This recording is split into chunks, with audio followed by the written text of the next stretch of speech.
बहुत दिनों पुरानी बात है। समंदर किनारे सुंदरबन नाम का एक बहुत बड़ा और घना जंगल था। उस जंगल में वनराज नाम का एक दयालु शेर राज करता था। जंगल के सभी जानवर अपने राजा को बहुत आदर और सम्मान करते थे। वनराज भी अपनी प्रजाओं का अच्छा ख्याल रखता था। एक दिन वनराज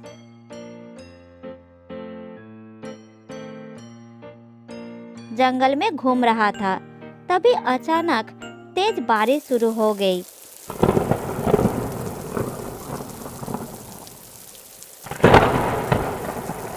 अरे, अचानक बारिश शुरू हो गई। आज जंगल में घूमने का मन था, मगर इस बारिश ने तो सब कुछ खराब कर दिया।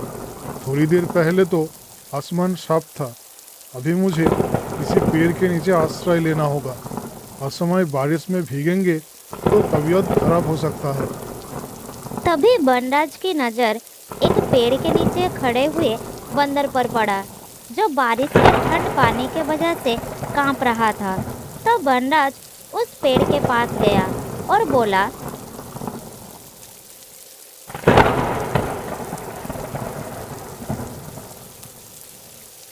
अरे, कौन हो तुम?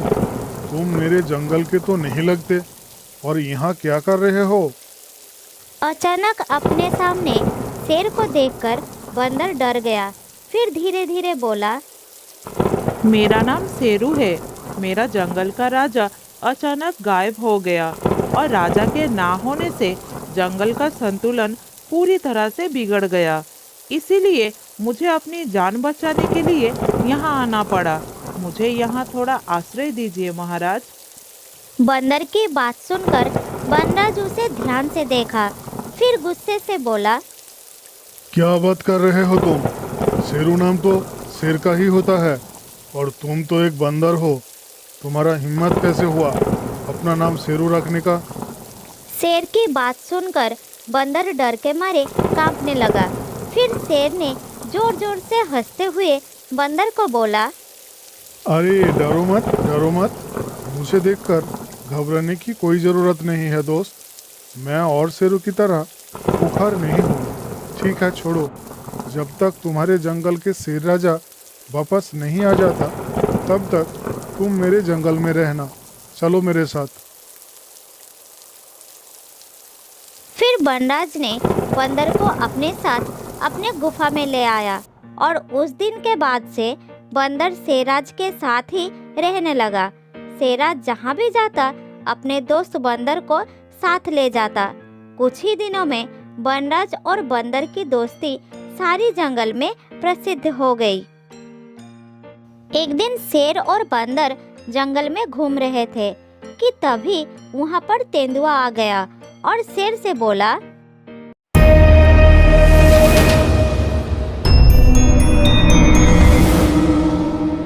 कैसे है महाराज? सब कुछ ठीक तो है ना? मैं तो बिल्कुल ठीक हूँ और तंदुरुस्त हूँ। तुम बताओ, तुम यहाँ क्या कर रहे हो? महाराज, सारे जंगल में आपकी और बंदर की दोस्ती के चर्चे हो रहे हैं। इतिहास में शेर और बंदर की दोस्ती के बारे में कभी नहीं सुना गया है। क्या आपको नहीं लगता कि आपकी और बंदर की दोस्ती आपके ही प्रजाति पर सवाल खड़ा कर देगी? रुको तेंदुआ, मुझे इतिहास के बारे में तो पता नहीं। मैं बस इतना जानता हूँ कि बंदर मेरा बहुत अच्छा दोस्त है। अब तुम यहाँ से जाओ और अपना काम करो। अपमानित होकर तेंदुआ वहाँ से चला आया और वो सियार के पास गया। इस बेवकूफ़ राजा ने तो शेर की प्रजाति का नाम ही खराब कर दिया है। एक मामूली बंदर से दोस्ती आखिर वो कैसे कर सकता है? हाँ, तुमने ठीक ही कहा। हम तो बाहर मुंह दिखाने के लायक नहीं रहे। मैं कहता हूँ इस बात को लेकर जंगल के सारे जानवरों को उसके खिलाफ भड़का दो। सियार की बात तेंदुए को बहुत अच्छा लगा। फिर उसने बोला, तुम सही कहते हो। आखिर हमारे जंगल के मान सम्मान का सवाल है। उस बेवकूफ़ की गलती के वजह से हम जंगल का अपमान नहीं सह सकते। तुम सही कहा तेंदुआ भाई। जब दूसरे जंगल के राजाओं को ये पता लगेगा कि हमारे जंगल का राजा एक कमजोर मामूली बंदर के साथ घूमता है, तो उनकी नजरों में हमारे जंगल की क्या अहमियत रह जाएगी। ठीक है, मैं समझ गया। तुम आज ही जंगल के सारे जानवरों को गुप्त रूप से एकत्रित करो। मैं उन सभी से बात करूंगा। और हाँ, इस बात का पता शेरराज को बिल्कुल नहीं लगना चाहिए।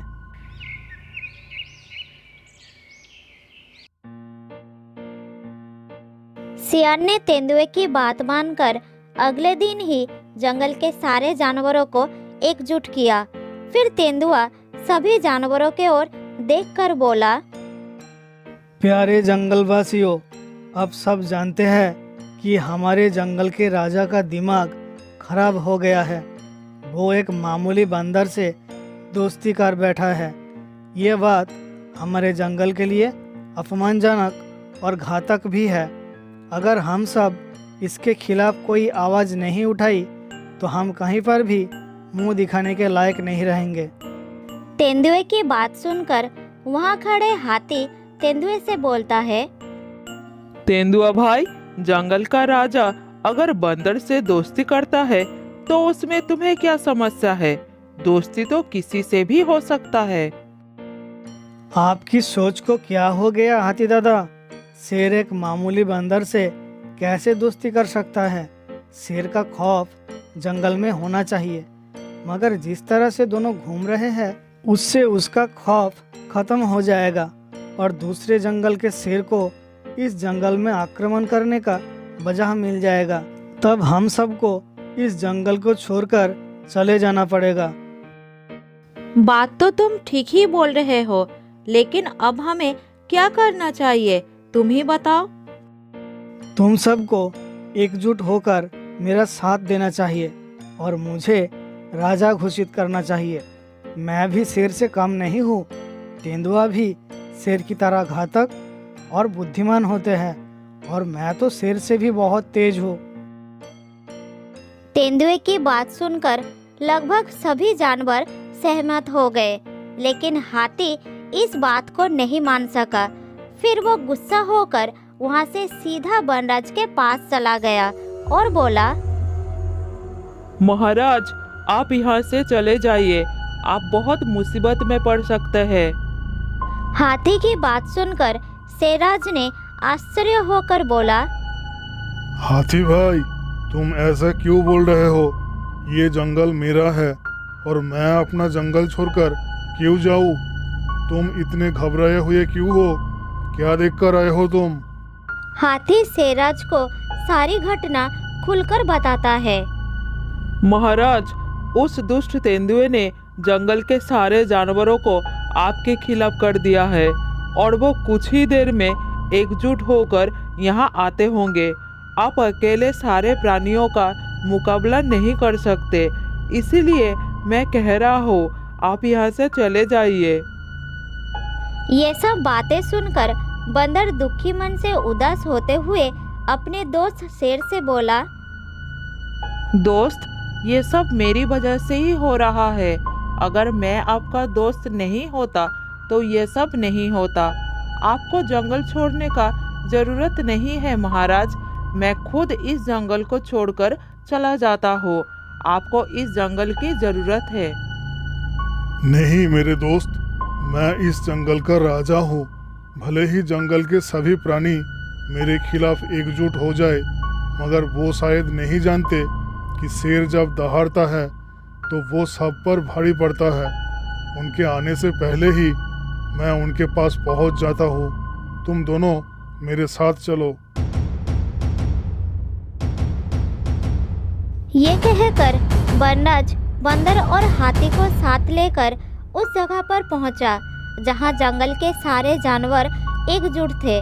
फिर शेरराज ने सारे जानवरों की ओर देखकर बोला, आखिर शेरू बंदर से मेरी दोस्ती को लेकर तुम सबकी क्या समस्या है? क्या एक शेर एक बंदर से दोस्ती नहीं कर सकता?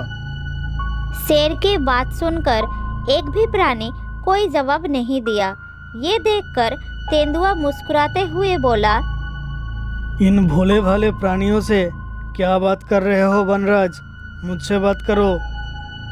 तेंदुए की बात सुनकर शेर बहुत क्रोधित हो गया।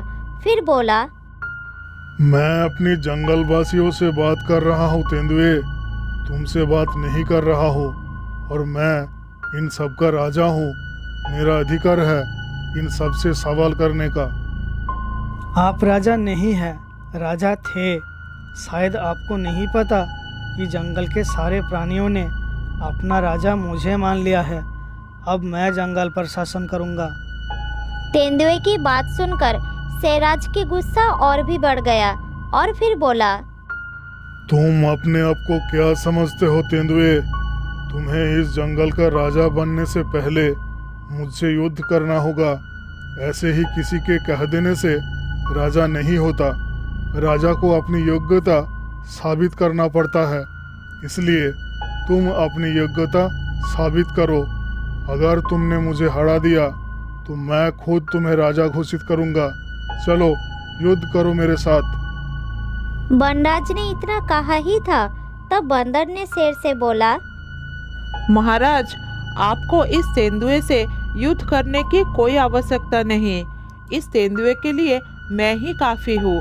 मैं इसके साथ युद्ध करूँगा। ये सुनकर शेर के साथ साथ सभी जानवर आश्चर्यचकित हो गए। फिर तेंदुए ने बोला, अरे भाई, क्या मेरे इतने बुरे दिन आ गए कि मैं एक बंदर के साथ युद्ध करूं? भाग जा बंदर, नहीं तो अभी मैं तुझे मार दूंगा। मैं तुम्हें युद्ध के लिए ललकारता हूँ। अगर युद्ध में मैं मर गया तो मेरा मांस तुम आराम से खा सकते हो। वनराज ने बंदर को रोकने की बहुत कोशिश की, मगर बंदर नहीं माना और वो तेंदुए के साथ युद्ध करने लगा। और बंदर ने सभी जानवरों को आश्चर्यचकित कर दिया। बंदर ने बड़ी आसानी से तेंदुए को हरा दिया। तब तेंदुए ने बोला, तुम तो एक मामूली बंदर हो। आखिर तुम्हारे पास इतनी शक्ति कहाँ से आई?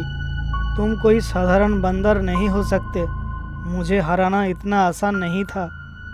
तभी बंदर के शरीर से तेज रोशनी निकलने लगी और वो एक शेर में परिवर्तित हो गया। ये देखकर सभी जानवर हैरान रह गए। ये कैसा चमत्कार है? तुम तो शेर में परिवर्तित हो गए। तभी एक तेज रोशनी के साथ एक साधु वहां पर प्रकट हुए और शेर से बोले, तुम्हारा दोस्त एक शेर ही है वनराज। ये मेरे श्राप के कारण बंदर बन गया था। जब ये शेर था तब वो निर्दोष और कमजोर प्राणियों को मार देता था। इसलिए मैं इसे श्राप देकर एक कमजोर प्राणी में परिवर्तित कर दिया, ताकि इसे पता लगे कि कमजोर होने का एहसास क्या होता है। मैंने इसे और भी कहा था कि तू बंदर की ही रूप में किसी ताकतवर के साथ युद्ध करना, तो फिर तू अपने असली रूप में आ जाएगा। इतना बोलकर साधु वहां से गायब हो गया। तब वनराज शेरू से बोला, अब मैं समझा कि तुमने अपना नाम शेरू क्यों कहा था, और तुम जिस जंगल के बारे में बता रहे थे उस जंगल के राजा तुम ही थे ना? तुमने बिल्कुल सही कहा। अब मैं अपने जंगल जा रहा हूँ। ये कहकर शेरू अपने जंगल वापस चला गया। फिर वनराज ने तेंदुआ और सियार को जंगल से बाहर निकाल दिया। बहुत साल पहले की बात है। गंगा के किनारे एक सुंदर सा जंगल था। उस जंगल में बहुत सारा पशु पक्षी मिलजुल कर रहते थे। जंगल में एक बड़ा सा पेड़ के ऊपर कई सारे पक्षी घर बनाकर रहते थे, जैसे तोता, कौवा और कबूतर। तोता और कबूतर के बीच अच्छी दोस्ती थी, लेकिन कौवा थोड़ा घमंडी था और वो अकेला रहना पसंद करता था। एक दिन रात में बहुत तेज आंधी तूफान आई और इसके कारण पशु पक्षियों के बहुत सारा घर टूटकर बिखर गया। पशु पक्षी बेघर होकर इधर उधर दौड़ने लगे। पेड़ के डाल टूटकर नीचे गिरने लगे। इस तरह रात बीत जाती है।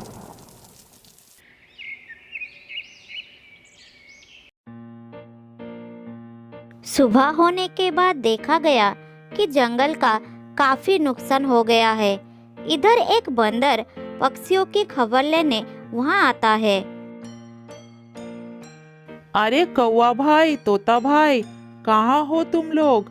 कहीं ऐसा तो नहीं कि आंधी के साथ तुम लोग भी उड़ गए?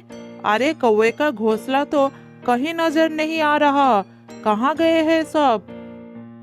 तब कौवा नीचे से आवाज लगाता है। उसका घोंसला उसके ऊपर गिरा हुआ था। फिर कौवा बंदर की आवाज सुनकर धीरे धीरे बाहर निकलता है और कहता है, अरे बंदर भैया, मैं जिंदा हूँ। कुछ देर के लिए मुझे लगा था कि मैं मर गया हूँ। तुम्हारा आवाज सुनकर मेरा होश आया। हाँ भाई, इस आंधी ने तो सब कुछ तबाह कर दिया। मुझे तो लगा था कि तुम भी इस आंधी में उड़ गए होंगे, इसलिए खबर लेने आया हूँ तुम्हारा। क्या कह रहे हो बंदर भाई?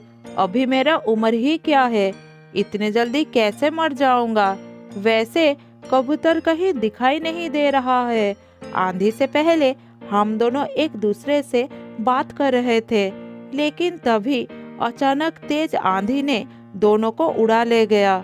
उसके बाद मुझे कुछ याद नहीं। तभी कबूतर उड़ते हुए वहां पर आता है। अरे भाई, क्या बात है? मेरे ही बातें चल रहा है।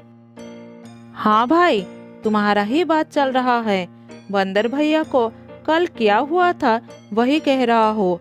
अब चलो जल्दी से हमारा घर ठीक कर लेते हैं। इस बार और भी मजबूत घर बनाना होगा, नहीं तो फिर से हमें उड़ा ले जाएगा। वो सब बातें कर ही रहे थे, तभी उनकी नजर पेड़ पर जाता है। वो सब देखते हैं कि तोता अपना घर ठीक कर रहे हैं। तब कौवा उसके पास जाता है और कहता है, अरे तोता भाई, तुम तो बड़े तेज निकले। आंधी थमी नहीं कि अपना घर बसाना शुरू कर दिया। जरा हमारे लिए भी इंतजार करो। ना भाई, ऐसी कोई बात नहीं है। दरअसल तुम तो जानते ही हो, मुझे जरा दाना पानी लेने जाना है और मैं तो समय नष्ट नहीं करता हूँ। ये तो तुम भी जानते हो। हाँ भाई, हाँ जानता हूँ। तुम अपना काम समय पर करते हो। ठीक है, मैं भी अपना काम करता हूँ। मुझे भी अपना घोंसला ठीक करना है। ठीक है, मैं भी चलता हूँ। मुझे भी खाना ढूंढना होगा। देखता हूँ जंगल में कुछ बचा भी है या नहीं। अगर सारा फल झड़ गया तो समस्या हो जाएगी। इतना बोलकर बंदर वहां से चला जाता है। फिर तोता कबूतर से कहता है, कबूतर भाई, चलो जंगल से दाना पानी लेकर आते हैं। घोंसला बनाने में मैं तुम्हारा मदद कर दूंगा। चलो चलते हैं। भूख तो मुझे भी लगा है तोता भाई। घोंसला बाद में बना लूंगा, पहले खाने की बंदोबस्त करते हैं। भूखे पेट में कोई काम अच्छे से नहीं होगा। चलो। इतना कहकर तोता और कबूतर दाना लाने के लिए जंगल में चले जाते हैं। जब दोनों दाने के लिए इधर उधर नजर घुमा रहा था, तभी उनकी नजर आसमान में घूमता हुआ एक बाज पर पड़ती है। तब तोता कबूतर से कहता है, अरे कबूतर भाई, वो देखो, ये बाज आसमान में क्यों घूम रहा है? कहीं इसने किसी घायल पक्षी को तो नहीं देख लिया जिससे वो अपना शिकार बनाएगा? बात तो तुम सही कह रहे हो। चलो देखते हैं क्या बात है। फिर दोनों आसमान से नीचे आते हैं और एक पेड़ पर बैठकर इधर उधर देखने लगते हैं कि ये बाज पेड़ के ऊपर क्यों मंडरा रहा है।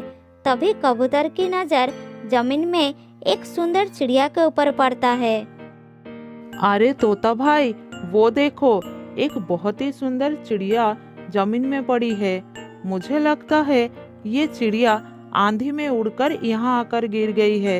ये चिड़िया तो बहुत ही खूबसूरत है। ये तो हमारे जंगल के नहीं लगते हैं। क्या बोल रहे हो तुम? अरे हाँ हाँ कबूतर भाई, चिड़िया तो बहुत ही खूबसूरत है। इतनी खूबसूरत चिड़िया हमारे जंगल में कभी नहीं देखा। लेकिन ये जिंदा है या मर गई है? अरे तोता भाई, ये क्या बोल रहे हो? चलो उसके पास जाकर देखते हैं। फिर दोनों चिड़िया के पास जाकर बैठते हैं तो उन्हें पता चलता है कि वो जिंदा है। इतनी खूबसूरत चिड़िया को देखकर तोते के दिल जोर जोर से धड़कता है। लेकिन चिड़िया बेहोश पड़ी थी। ऐसा लग रहा था कि आंधी ने उसे यहाँ लाकर गिरा दिया हो। चिड़िया तो बहुत ही खूबसूरत है भाई। अगर मैं शादीशुदा नहीं होता तो मैं इसे शादी कर लेता, लेकिन मैं अपनी बीवी को धोखा नहीं दे सकता। तुम कोशिश कर सकते हो तोता भाई। अरे ये सब क्या कह रहे हो कबूतर भाई? पहले इसे होश में तो आने दो। ये कौन है, कहाँ से आई है, यहाँ कैसे पहुँची, ये सब जानना है पहले। अरे भाई, अभी से इतनी चिंता? हाँ हाँ, प्यार में ऐसा होता है, मैं सब जानता हूँ। दोनों बात कर ही रहे थे, तभी चिड़िया की आँख खुली। फिर वो कहने लगी, मैं कहाँ हूँ और तुम लोग कौन हो? मेरे पास क्या कर रहे हो? मैं यहाँ कैसे आई? डरो मत, हम तुम्हारी मदद के लिए आए हैं। अगर हम तुम्हारे पास नहीं आते तो वो बाज तुम्हें खा जाते। मुझे अपने घर जाना है। मैं घर जाना चाहती हूँ। ये कौन सी जगह है? तुम बिल्कुल डरो मत, हम तुम्हें तुम्हारे घर पहुंचा देंगे। रो मत। अभी तुम हमारे साथ हमारे घर चलो। जब तुम ठीक हो जाओगे हम तुम्हें पहुंचा देंगे। हम तुम्हारा पूरा ख्याल रखेंगे। चलो हमारे साथ। लेकिन मैं तुम लोगों पर कैसे विश्वास कर लूँ? नहीं नहीं, मैं खुद चली जाऊंगी। लेकिन ये कौन सी जगह है? मेरे घर किस तरफ है? मुझे कुछ याद नहीं आ रही। फिर तोता और कबूतर ने चिड़िया को समझा बुझाकर अपने घर ले आते हैं। वो चिड़िया इतनी खूबसूरत थी कि सभी पक्षी उसे घूर घूर कर देख रहे थे। ये बात जब कौवे को पता चलता है कि तोता के घर में एक विदेशी खूबसूरत चिड़िया आई है, तब वो तुरंत तोते के घर पहुंचता है। कैसी हो तुम? मेरा नाम कालू है। तुम बहुत ही खूबसूरत हो। चलो मेरे साथ। अरे कालू, भाग यहाँ से। इसकी जिम्मेदारी हमारी है। जब तक इसके घर वाले ना आ जाए ये हमारे घर में ही रहेगी। तू चले जा यहाँ से। हाँ हाँ, जाता हूँ। मेरे साथ इस तरह से बात मत कर, ठीक है? मेरा भी इस जंगल में बहुत इज्जत है। अभी मैं जा रहा हूँ, लेकिन मैं तुझे देख लूँगा। ये चिड़िया तो बहुत ही खूबसूरत है। इसे तो मैं अपना बनाकर ही रहूँगा। लेकिन जब तक ये तोता और कबूतर इसके पास है तब तक मैं कुछ नहीं कर पाऊँगा। इन दोनों का इलाज तो मुझे करना ही पड़ेगा, लेकिन कैसे? मुझे कुछ सोचना होगा। अरे कालू, किस सोच में डूबा है तू? ये हमारे मेहमान है और हमारी जिम्मेदारी है। तू निकल यहाँ से, जा भाग। अरे तोता भाई, तू तो बुरा मान रहा है। मैं तो सिर्फ चिड़िया को देखने आया था कि आखिर विदेशी चिड़िया कैसे होते हैं, लेकिन ये तो बहुत खूबसूरत है। ठीक है भाई, मैं चलता हूँ। मुझे दाना लाने जाना है। इतना कहकर कौवा वहाँ से चला जाता है। लेकिन कुछ समय बाद वो अपना दोस्त बंदर को लेकर वापस आता है और डरे हुए आवाज में कहता है, अरे तोता, कबूतर भाई, जंगल में आग लग गया है। जल्दी बाहर आओ। अगर आग को बुझाया नहीं गया तो पूरे जंगल में आग फैल सकता है। बंदर की बात सुनकर तोता और कबूतर विदेशी चिड़िया को घर में अकेला छोड़कर उनके साथ जंगल के अंदर चला जाता है। कालू कौवा भी उनके साथ पीछे पीछे उड़ रहा था। थोड़ी दूर जाने के बाद मौका देखकर वो भाग जाता है और सीधा तोते के घर में आता है। अरे क्या हुआ, सब ठीक तो है ना? और बाकी सब कहाँ है? और तुम इतनी जल्दी लौट आए, आग बुझ गई क्या? आग तो पूरे जंगल में अब लगेगी। चलो मेरे साथ, मैं तुम्हें लेने आया हूँ। लेकिन मैं तुम्हारे साथ क्यों जाऊँ? वो सब कहाँ है? तुम अकेले क्यों आए हो? अरे घबराओ मत, असल में इस जंगल में भयानक आग लग गया है और हम सब इस जंगल को छोड़कर जा रहे हैं, इसलिए वो सब हमें भेजा है तुम्हें उनके पास ले जाने के लिए। फिर कौवा उसे समझा बुझाकर अपने साथ दूसरी जगह ले जाता है और वहां जाकर उसे एक पिंजरे में बंद कर देता है। फिर उसे कहता है, मैं तुम्हारे प्यार में पागल हूँ, बताओ तुम मुझे शादी करोगे या नहीं? अगर तुम मुझे शादी नहीं करोगे तो मैं तुम्हें नहीं छोड़ूंगा। इधर बंदर तोता और कबूतर को जंगल के बहुत दूर ले जाता है, लेकिन उन्हें कहीं भी आग या धुआं नहीं दिखता। फिर तोता बंदर से कहता है, हम जंगल से बहुत दूर निकल आए हैं और पूरे जंगल में कोई आग भी तो नहीं है। कहीं तुम हमें झूठ तो नहीं बोल रहे? और कालू कहाँ है? कहीं ये सब तुम दोनों की चाल तो नहीं है? तोता और कबूतर को समझ आ जाता है कि ये कालू की चाल है चिड़िया से दोनों को दूर करने की। फिर दोनों जल्दी से उड़ते हुए अपने घर में आते हैं, लेकिन घर में पहुंचकर चिड़िया को नहीं देख पाते हैं। फिर दोनों उड़ते हुए चिड़िया को ढूंढने निकल पड़ते हैं। तभी उन्हें एक जगह से चिड़िया की चिल्लाने की आवाज़ आती है और दोनों ही उस दिशा में बढ़ते हैं। वहां पहुंचकर दोनों देखते हैं कि कालू ने चिड़िया को बंदी बनाकर रखा है। तेरी इतनी हिम्मत कालू, तू हमारी मेहमान को बंदी बनाकर रखा है? तुझे तो मैं जिंदा नहीं छोड़ूंगा। ये कहकर दोनों कालू के ऊपर झपट पड़ते हैं। मार खाकर कालू उनसे माफी मांगता है। मुझे माफ कर दो भाइयों, मुझे बहुत बड़ी गलती हो गई। मैं कभी ऐसा काम नहीं करूंगा। बस छोड़ दो मुझे, मैं इस जंगल को छोड़कर चला जाऊंगा। फिर कौवा जंगल छोड़कर वहां से चला जाता है और तोता चिड़िया को अपने घर ले आता है। घर पहुंचकर विदेशी चिड़िया तोता के साथ अपनी जिंदगी गुजारने का फैसला लेती है। फिर वो तोता के साथ सुख शांति से अपनी जिंदगी जीने लगती है।